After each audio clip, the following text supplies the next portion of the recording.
We're now going to hear the latest of where the Sunshine State is on capturing cost-effective energy efficiency, solar and battery storage, and how we stack up on electrifying transportation. For that purpose, I'll be bringing up three speakers here, part of a panel. One is Susan Glickman, Policy and Program Consultant for Florida Clinicians for Climate Action. Also Steve Rutherford from Tampa Bay Solar. He's the founder and president of that organization. And Ann Vanek-Dasovich, Solar and Energy Loan Fund, or SELF, Chief Business Development Officer. Please welcome Susan, Steve, and Ann to the stage.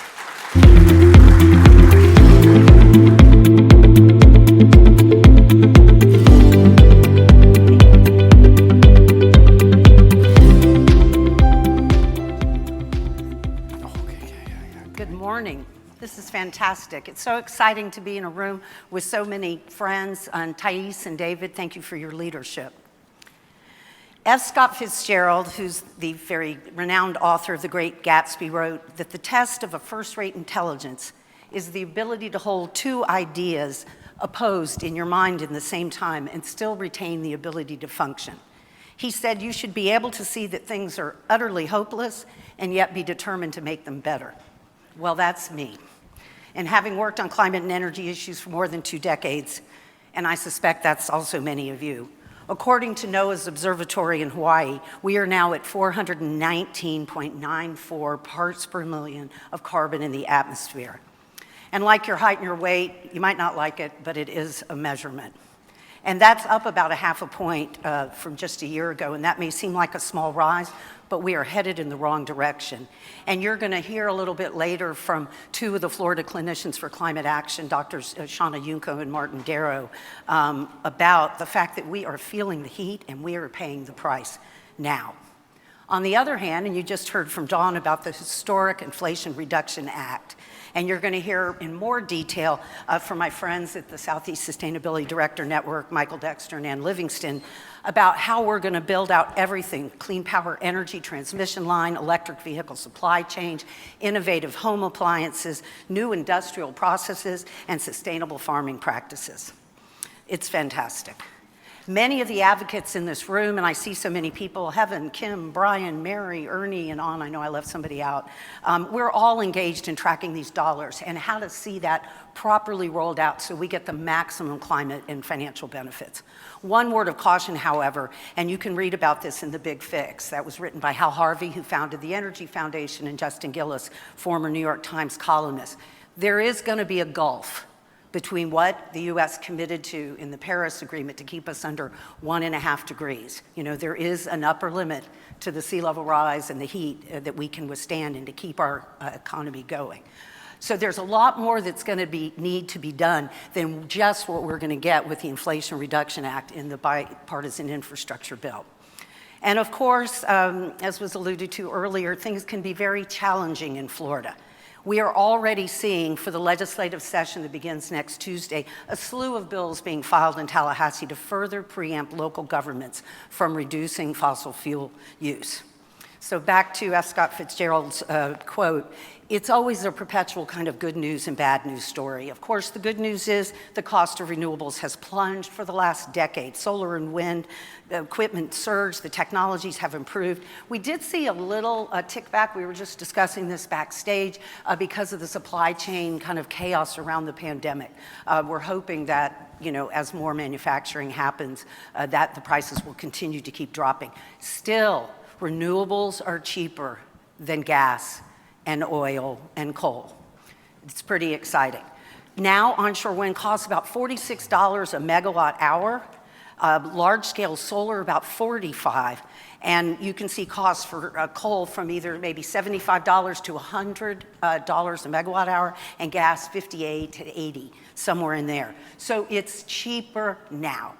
And over these 2 decades I've been working on this issue, I get a lot of people asking about nuclear and hydrogen, and I am happy to see Bill Gates investing in small nuclear reactors, and that's fantastic, and we'll see where all that goes. But I'm with Mark Jacobson from Stanford, and he says we've got 90% right now of what we need. So let's get started on energy efficiency, solar, wind, water, and battery storage. In 2022, 41% of US electricity was produced by carbon-free sources. And from renewables, it was 23% of US electricity production in 2022. That is a record-breaking number, and it has increased every year since 1990. Closer to home, historically, Florida's been slow to transition to clean energy, and we feel seemingly captive to the really influence of the fossil fuel industry. David, we were talking earlier about Costa Rica, and my husband, Kurt Anderson, and I were in Costa Rica for our goddaughter's wedding, and it's Sunday morning, and my phone is blowing up. And someone said, I just saw you on the John Oliver show.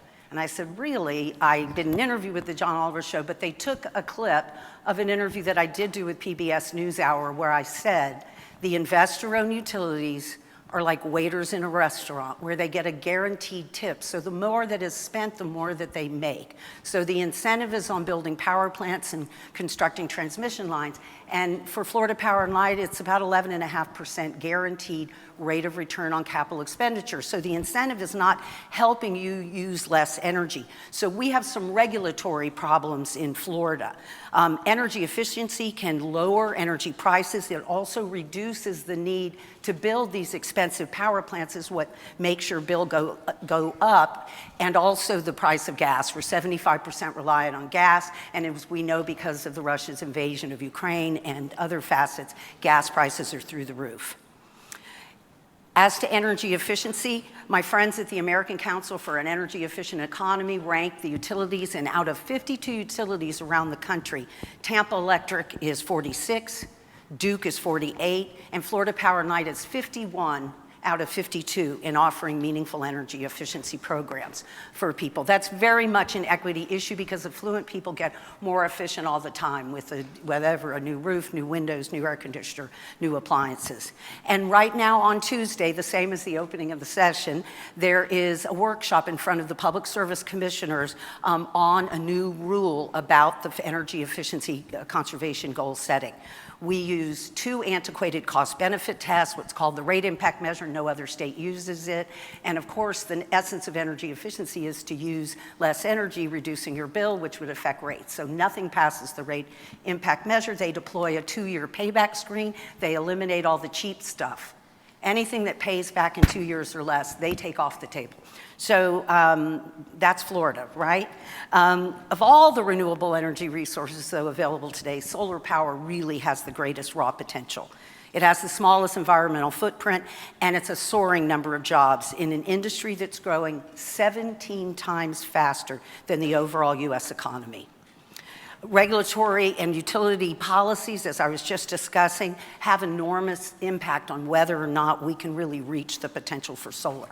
Florida does now, in terms of utility scale solar, lead the Southeast. So they sort of raced past North Carolina, which was out early on in good policy. So let's talk about the rooftop solar. In 2013, in Florida, and what do we have, about 20 million people living in the state of Florida, there were only 6,697 solar systems. Those are customer-owned renewable energy systems connected to the grid. And now we're well over 90,000. Heaven or someone may, yeah, we can clap that. Unless there's another report to the Public Service Commission that I missed, but that was the latest one. So we went from 63 megawatts in 2013 to 835 megawatts from distributed rooftop solar. You know, we need all the utility scale solar we can get, but that's not all we need. We need families and businesses to have solar on their roof so they can enjoy the benefits of that as well. And we're going to get to Steve, who's going to talk about that. Battery storage is the other piece of this puzzle, of course, because solar is intermittent, so we need that battery storage, and that's starting to happen. Utility scale energy storage hit a record 4.8 gigawatts in 2022, and that was up from 3.7. So they added additional 1.1 gigawatts in just a year. And so what the Inflation Reduction Act with the tax credits for manufacturing and deploying, there is a lot going on, and we're going to expand that generation as well. The last thing I want to talk about is just EVs very quickly. That's really exciting. And the investment in electric vehicles in the last year actually was larger than the investment in just other sources of renewable energy, and EVs are really taking off. It was a 50% increase from the year prior, and it's now 7% of all new vehicle sales. There's a lot of, I don't want to say in the other category, Ernie Shea with Solutions for the Land would talk to you about solutions coming out of the ag industry as well.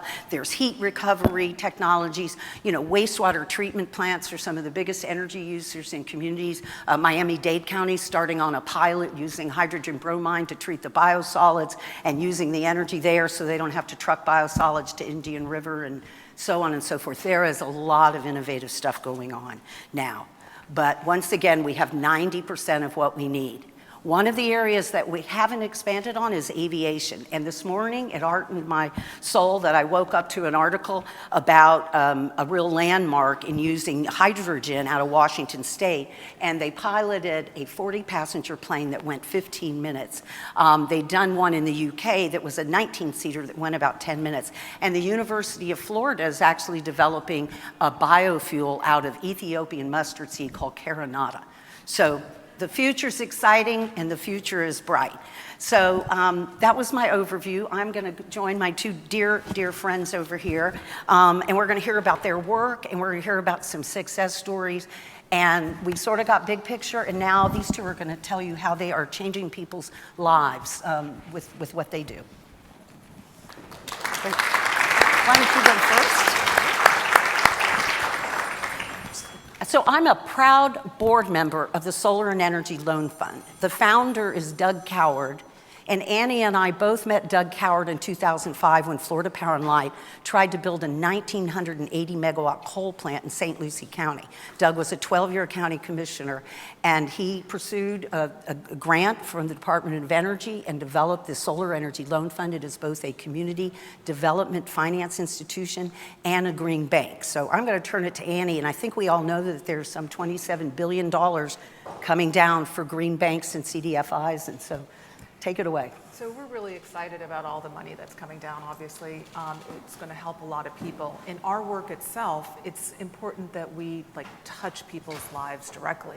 And you know, a lot of people, we primarily work with an LMI families, and they definitely believe that solar and energy efficient and all those technologies that are so important to changing the world that you just spoke about are way out of their ability to bring into their own homes. And so we are making those things affordable. And one of my favorite stories is this woman who, her husband was at home in hospice care, and she had applied for a loan and she needed an air conditioner. Seems pretty easy, go to get an air conditioner, right? Her credit wasn't the best, and she ended up going to Home Depot, and one of those Home Depot sales reps came up to her, and she's like, yes, I need an air conditioner, I need it right now. So he sold her one. Her payment was about $420-something a month. Her income was less than $3,000 a month. In the meantime, from the time I started speaking to Liz until about 3 months later, her husband passed. She was barely able to make ends meet with that huge payment. We refinanced that loan, and which was very predatory. It was over 28% interest. And we were able to get her payment down to like $104 a month, which it doesn't seem like a lot of money, right? I mean, it's like $300 difference. It's huge when you're when you make less than $3,000 a month. That is the difference between her putting gas in her car, getting medicine, putting food on the table. It's, you know, it is life-changing. So, and not only that, but she has a more efficient heat pump. We put in a beautiful heat pump there, and her electric bill went down. So it's a win-win when we can get these technologies to the people who need them the most, but are least likely able to afford them. And that's what makes what we do really empowering, and really, that's why we're so passionate about it, right? Because we're really impacting people's lives. One of the other things that we're lucky enough to do too is to work with contractors like Steve, who we're doing some demonstration projects. We have this project that is being funded by the Leon Lowenstein Foundation. And it is a 66-unit elderly care facility, and there's about 99 elderly people living there. And during Hurricane Irma, their electricity was out for a week. Well, we know how vulnerable elderly people are to heat and all those things. So during that time, it's a 4-story, it's an older building, and the staff was awesome. Like, they ran ice up 4 stories to help all these different people in these 66 different apartments and kept them alive, basically, right? So that seemed to us to be an opportunity to demonstrate what solar and battery backup can do for these families, right? So with Steve's help, we are installing solar and battery backup. It will run an elevator, believe it or not, and people will not be trapped in their apartments. It'll also be able to keep their medicines refrigerated. It'll give them an area to stay cool, recharge the batteries, whether that's on their phones or on their wheelchairs, whatever. It is a center for them that will keep them alive for weeks at a time. And we're just really grateful that Steve was able to help us with this project. Well, I guess I got to speak now. Yeah, it's your turn. Good morning. I'm pleased to be up here with this group. I've known them for a long time. This is my 12th year in the solar industry. I'm retired military, so I'm a can-do kind of person. So since I've joined the military, it's always about what can we do? And I was able to take on this mission, started the company in 2010, and then we've been continuing now for 13 years. And to talk about the program or the project that Annie's brought up, this is an off-grid capable system that is able to produce over 50 kilowatts output, and it's a 3-phase system, which is rare to be able to do that in a battery backup system. So it's more of a one-of-a-kind system for now, but it will be more of a thing that we think is more into the future of what you will see commercial industry moving to, and apartment buildings and the like. We're grateful to be selected for the project. We are actually in the stages of installation currently, so fingers crossed everything will work out, but I'm fairly confident, having done this for as long as we have, that things are going to work out. And the reason why I can say that is because of my own home, which is a one-of-a-kind.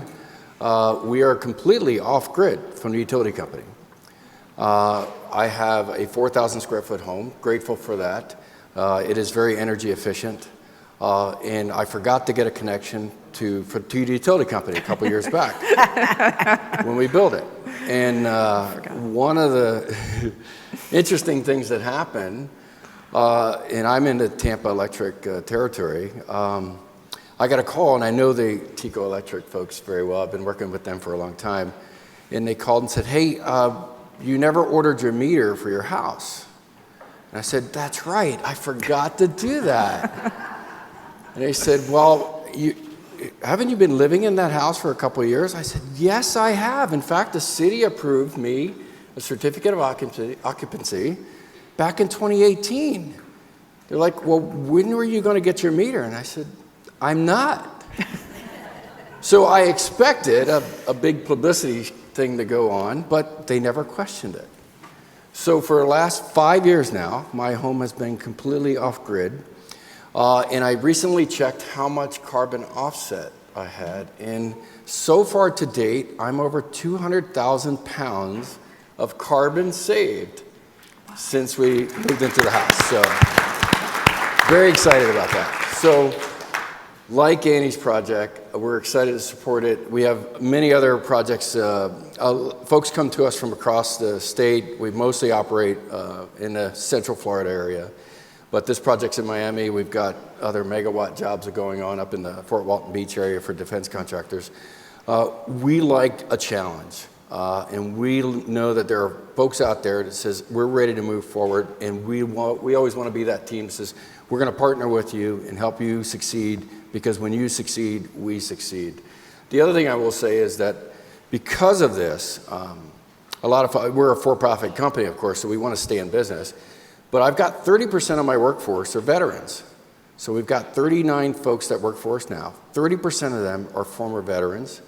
We're a highly diverse company. In fact, we're at over 40% minorities background, so it can be done. So we've been grateful the fact that we've had the opportunity. One of the other things I will point out is that I've got mostly high school graduates. In 20% of them now have bought their first home working for our company. So for me, it's a great success story. Having being with people who want to go to work every day, they get excited about what they're doing. I've got a couple customers in the audience actually, so yeah. So Dawn is one of our customers, and we're just enjoying every day that we do it, and we're having fun. So thank you. So one of the reasons that I wanted to bring Solar Energy Loan Fund into this conversation, and I've said this for a long time, it's financing is the secret sauce. There are very few people who buy their car with cash, right? And you buy your car, you go to a bank, you go to a credit union or the dealer themselves. So that's the same thing with energy. About 6 or 7 years ago, the Great Bay distributor in Pinellas County, the biggest Anheuser-Busch distributor in the whole state, got solar. And of course, it was much more expensive about 7 years ago. The savings from putting 1.5 megawatts, $2.6 million on a cold storage facility was 5.15 years. So the savings from the improvement essentially paid for itself in let's just say 5.5 years. So they get all that free electricity, right? That's not the utility business model. So if we can finance it, right, that's what the utilities do. They build a power plant and they finance it by putting it on your bill, and it gets paid for over time, right? And the reason they get that guaranteed rate of return is so that they have the financial wherewithal not to charge you till they actually deliver the power. But if we can do families, I think that the best wedding present you could give is to register with Tampa Bay Solar, and you buy your kids solar, and then they get years and years of free electricity. So I think it's really exciting. One thing I wanted you to speak to, Ann, there's always been a problem with the landlord-tenant dilemma, right? So a tenant doesn't, pays the electric bill. The landlords usually have no incentive to make those more efficient. Everything that we all do needs to have an equity lens, and so you have renters. What I'm very excited that SELF has developed are 2 loans that deal with this. One is for new construction with developers, and the other is with existing multifamily. So do you want to speak to that? So we have, we realized that not everybody is a homeowner. So we wanted to be able to do something that would help out people who rent, right, and bring those savings back to them. So we developed the Sustainable Energy Efficient Renewable Loan for Landlords. And it's a low-cost loan. We developed it in coordination with the Atlanta Housing Authority. And in that jurisdiction, a landlord can upgrade their building. They'll get a rent boost, which will basically cover the cost of the loan. So there's no loss to the landlord. And they can pass those savings then along to their renters. So that makes their rental units more valuable for renters, right? But they don't charge anymore. So we brought that program back to Florida as well. And again, it's a low-cost loan that, they can upgrade their systems and pass those savings along. And it makes it pretty seamless for them. And the other loan that we have now too is called mezzanine financing, right? We call it the SAGE program. And the SAGE loan program is for developers or really small developers to keep communities kind of intact and to reflect the community. So they're smaller units, but there's always that little piece of money that small developers can't get, or they need it for permitting and all those things and drawings. So the SAGE program will do that gap financing and help out those developers who are local. It primarily focuses on BIPOC communities and BIPOC developers, which is really, the idea is to keep those communities intact and not turn them over to the big developers. So we're trying to address all the different issues from A to Z. Susan likes to say we're the secret sauce. I like to say financing saves the world. So. There you go. So let's go back to a little bit more solar. And I'd like to also ask, where is the electrification in EVs? Is that fitting? Are people calling you more about, hey, I'm also going to have an electric vehicle and it's not just calculating my own use? Yeah, that's a great point. The electric vehicle market has grown tremendously, and it's expected to grow even more. One of the shortcomings of that is that many folks who are buying the electric vehicles don't realize is that they're now drawing more carbon production from the utilities. One of the approaches that we've taken is we've worked with customers that say, hey, you know what, either if you have a home, you own a home, we'll install our solar. We'll actually install an outlet for free for you. So you can plug in your car right away and get the energy from your roof for free. The other thing I want to talk about is that, you know, we've got, as Susan's pointed out, over 90,000, probably 150,000 now, customers, not Tampa-based solar, but across the state, who have purchased solar. And it sounds like a big number, but it's literally less than 2 or 3% of the entire, state of Florida. And if you haven't noticed, Florida has grown by more than that in the last several years. So we've got more people moving to Florida than we actually have solar systems going on houses. So we're playing catch up the entire time. Not to mention the struggles that we're having with in Tallahassee with folks trying to put in policy and bills that will kill the industry ultimately. So I don't think the utilities are losing any money is what I'm getting at. In fact, I think they're going to be just fine. But as far as electric vehicles go, one of the things we encourage is to have solar in conjunction with your electric vehicle. If you can get an electric vehicle, you should be able to get solar on your home as well and kind of offset that, because it creates more demand for electricity. So. Yeah, EVs are just cheaper to run. They're certainly a lot more fun to drive. And I myself looking forward to having less air pollution when you're just riding your bike or walking on the street, not to breathe all that in. Yeah. So I want to bring in the financing and the EVs.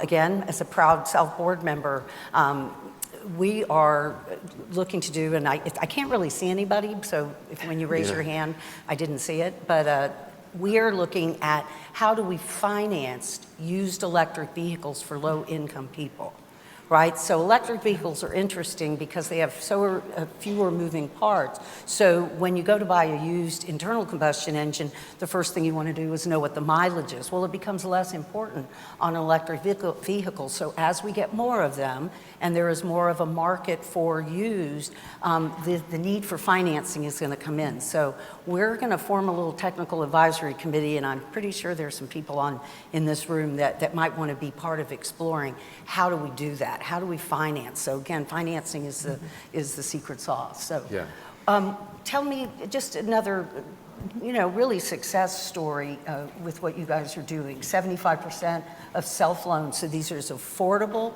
financing for people who would end up with 20%, 25% loans. So talk a little bit of how Kiva.org platform has played. So Kiva is amazing. So Kiva.org, if you've never been out there, go out there and check it out. You can become a Kiva investor for just $25. So we are one of the few Kiva partners in the United States, and our clients who are, particularly it's for veterans and female head of households, can access this program at 5% interest rate, which is below prime, right? I know, it's pretty awesome. It's cheap money. And over 5 years. So we had a gentleman who was in St. Pete. He was a postal carrier, and he wanted to get solar on his house, and nobody would finance him. So between Kiva and one of our traditional low-cost loans, we were able to put solar on his house and keep the payments low enough so that they were below his electric bill, which is pretty amazing. And it was a first-line responder, and so we made sure that he was well taken care of. But with Kiva, again, part of his loan was at 5%. Then he had one of our more traditional solar loans, which was at 6.99. The blended rate is about 6%, right? Pretty cheap for solar over 5 to 10 years. So we also have Solar United Neighbors in the house. I know, Heaven, you're in here. Solar United Neighbors, and Mary Dipple, very active with the League of Women Voters, brought that concept. It was happening in, I think it was Maryland at the time. So they form a solar co-op, and they do a request for proposal. They answer all the questions. In fact, I just saw you're doing another webinar, and this is kind of what I wanted to toss out in the last 5 minutes that we have. With the Inflation Reduction Act, prior to that, the 30% tax credit, hence the word tax credit, which had dropped down to 27%, that only works for someone who has a tax appetite. So if you're either a nonprofit or someone who's lower income, that wasn't doing anything for you. But the new provisions, even though we're still waiting on lots of guidance and other things in the Inflation Reduction Act, allows that to be a buy down. In fact, I felt very strongly that the reason last session that the utilities went after the net metering rule. In Florida, we have a decent net metering rule up to 2 megawatts, and that means the utilities have to credit you a retail rate for up to what you use. If you generate more than you use, they true you up at a wholesale rate, or what we call avoided cost, and so that's a lower number. But that is actually a decent net metering rule. Last year in session, the Florida legislature voted to gut that net metering rule, and I always felt like they were doing it in anticipation of Katie Bar the Door, where churches, where's Father Jose? We're working on solar, right, at your church, and the churches and nonprofits. And again, it's a 40% if you use American equipment buy down up front. So that's a real different animal. But yes, the governor vetoed it. There was sort of a poison pill in the bill where the utilities were going to allow to kind of get anything they wanted that they deemed as lost revenue. And it was a step too far, and he vetoed that. So who knows what's going to happen this session. So we've just got 3 minutes because we're going to keep on time here. And why don't we, any last words of wisdom? Well, I think one thing to talk about, we mentioned rooftop solar, and folks may not understand the value statement that's in a rooftop solar. When you own your solar system, it is your power. Yeah. So you get a 30% tax credit. You get the electricity that comes off the roof. You get currently in the state of Florida, the net metering policies, you get a 1-for-1 credit. So if you're generating more than you need during the day, you carry that credit and you use it up at night. I have folks that, I like to say that, I only take a customer I know I'm going to see in a grocery store, and I'm still going to get a hug 10 years later. And that's what happens. When you invest in solar, you are liberating yourself from a lifetime of energy costs. Because if anybody thinks about the business model now, how long does it take you to pay off your utility bill? Now, forever. You never pay it off. So every rate hike gets thrown on you, the consumer, for the rest of your life. So if you buy your home, you own your mortgage. Your mortgage is paid off. You don't have to pay a mortgage anymore. That should be the model for all homeowners. You get rooftop solar, you own your electricity. When your bill is paid off, that is your electricity for life, all right? And adding battery storage even makes it a much more resilient system. But the utilities have figured this out. Not only do they get a tax credit, they get a depreciation, they get all these other benefits. So they buy the system, they get paid for buying it, and then they charge you, and they add interest, they add cost and escalation inflation to your bill every year. That's the model they love. It's cheaper than coal. They get the credit for saying that they've went green, but you get to pay the cost. So as an installer here, working directly with consumers, residential and commercial, we work, our goal is to make it the benefit for the customer and what it's doing. And I think folks need to understand what the model looks like as far as the value statement goes. So now that I'm getting used to the light and I can see Caroline and Yoka and everybody there. Yeah. So you do have to sort of unmask the utilities. Investor-owned utilities cover 75% of Florida. About 15% are covered by munis, like here in Orlando where it's OUC. But even though OUC And the city of Orlando was one of the first to commit to 100% clean energy. They get a lot of recognition for a lot of good things that they're doing, but they just locked into more gas in their integrated resource plan. In Florida, we are 75% reliant on gas, and OUC alone has had 4 rate hikes. So for Florida Power and Light, they had an 18% rate increase. Then they passed on 2 different tranches of gas. So we talked about the capital expenditures and how they get a guaranteed range of a rate of return. That's not the case with fuel. Fuel is just a pass-through. But interestingly enough, FPL's parent company, NextEra, and one of Duke's subsidiaries own a pipeline.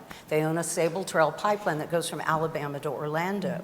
So, you know, as we know, if you read the press, FPL tried to buy the Jacksonville utility, right? And so you think about that pipeline coming down and wanting to have customers. There's a proposal on the table that the Florida Clinicians, among others, are fighting to build a 32 megawatt gas plant on the campus of the University of Florida next to the hospital.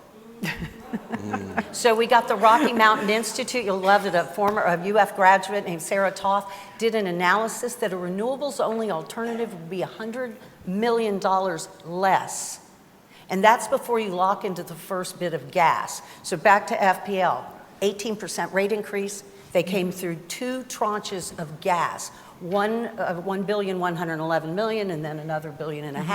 They came in for $1.5 billion for damages for Hurricane Ian. At the same time, they were approved for $14.8 billion over 10 years for storm hardening. That's the financial equivalent of a gas plant every year. So that's, to your point, those bills, they're just going to go up and up and up. So you invest in solar, you pay it off, finance it over time, and then you're secure and in your electric. So we may be out of time. Well, I think we're getting out of time. So this has been great. Thank you so much for your kind attention. Thank you for both coming over, and Steve.